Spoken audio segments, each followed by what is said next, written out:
the Institute and World Café have always had a lot of affinity, because we're both trying to make this wider argument that actually conversations matter. We human beings, with our capacity for language, we bring forth a world through the network of conversations in which we participate.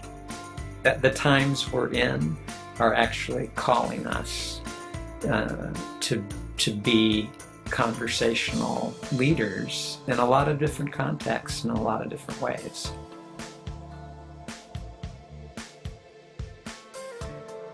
When I think about what has happened with the World Café and how it has been used around the globe over the last 20 years, whether it be for the democracy movement in Thailand, or the future of Israel with 10,000 tables, or the Scottish Parliament thinking about the future of Scotland. It's elegant, it's simple, and it can be tremendously impactful.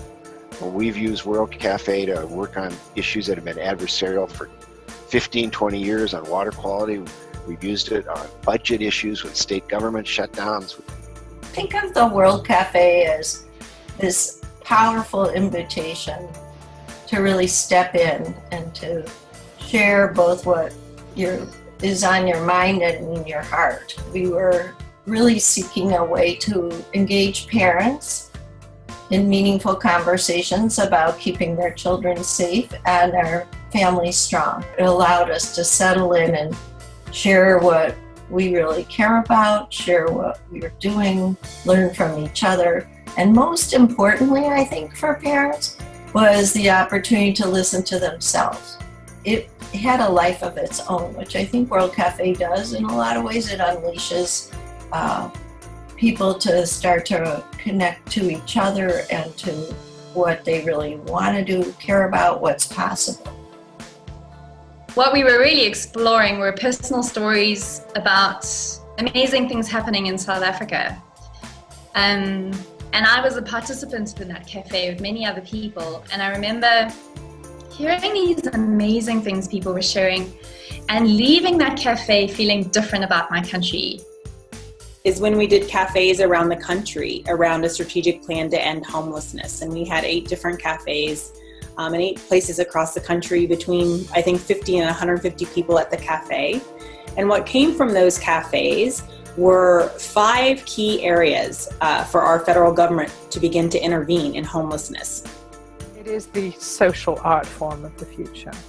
That the main social process is a continual, ongoing conversation whereby we're collectively aligning our intention. Action spins off the core process of collective alignment of intention like water flies off a wet dog. It's just a natural thing, but what manifests is going to be more coherent. People are hungry. They're hungry for meaningful contact. Someone said, and we can bring a spirit of gladness that will explode all over the city. And it was just this moment of everyone in the room was like, we could do this work with a spirit of gladness, hard neighborhood work across difference. So it's about taking out the polarization of the different sides. To say that actually we all want to have one good piece of law or a good suggestion or recommendation that pulls everyone, the member states, the companies into one direction. So let's get the whole diversity in, and then we go. So I think with time, and not everybody is there yet, but with time, people are seeing the huge potential of World Café there, that it's the first collection of all those views. We don't see relationships and relationship building as measures of impact. And I think this is actually a really big problem, because we either assume they'll be there, or we take them for granted. And because we don't explicitly value relationships as impact, we tend to under-resource the process of building those relationships.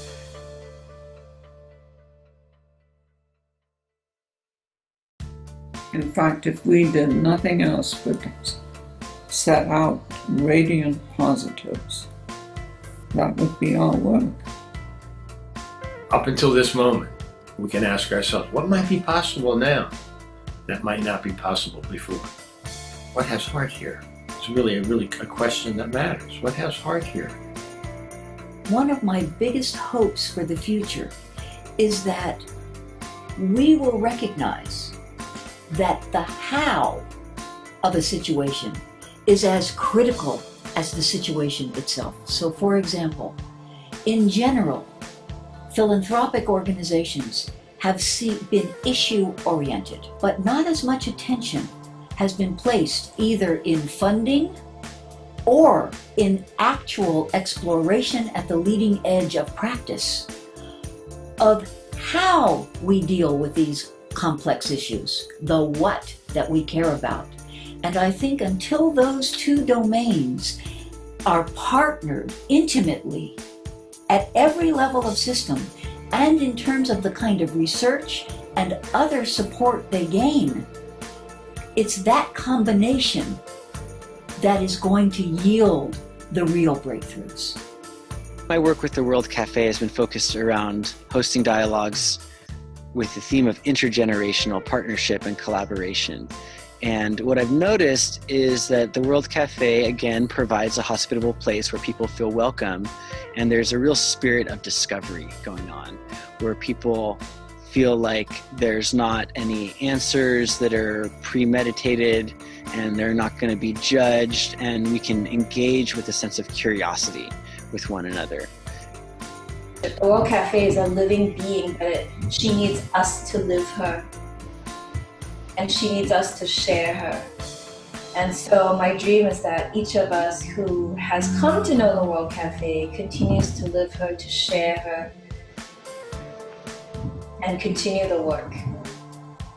My dream is that we would be able to take this concept and address some of the harder places and the harder challenges that we face around healing, around community, around change. And I think it's a challenge to all of us.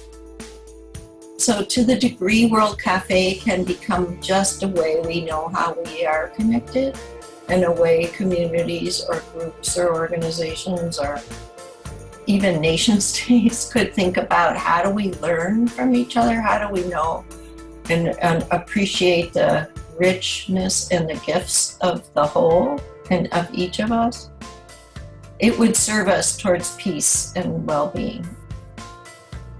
The very essential point where the World Café can become a support system where people can connect every now and then from different traditions, different places, from different roles to support their personal, individual, and collective interests so that we can make this world sustainable. That's my dream. So when I dream about how philanthropy might be different in the future, we would actually say, if we actually listen to what people on the ground are saying they need, and we responded to that, what might happen? It is the community of practice. It's the global community. And we're interwoven. There are many practices that are weaving, and we're sharing and learning, picking things up from each other. It's happening now. It's happening here, and it's that field of community that welcomes us all and is so inclusive. So I'm very, very grateful, very, very happy with all of the people who show up in all of the different ways, who contribute. It's just exquisite. There's an image now that comes to my mind as I think about the World Café and our sister and brother methodologies around the globe that have unfolded over these last 20 years. And that is the image of my grandmother's house in Mexico. There was what was called, in those old houses, you go in through a big door and suddenly you are in a central courtyard. And around that courtyard are open arched doorways. And you can go through any one of those doorways around the central courtyard or those archways, and you are in the center. And so I don't think of the World Café as being the center. I think of this central courtyard of our common human capacity to access collective intelligence and wise action as being really what the World Café's contribution has been to this collective unfolding that we're now seeing in a very mainstream way around the globe.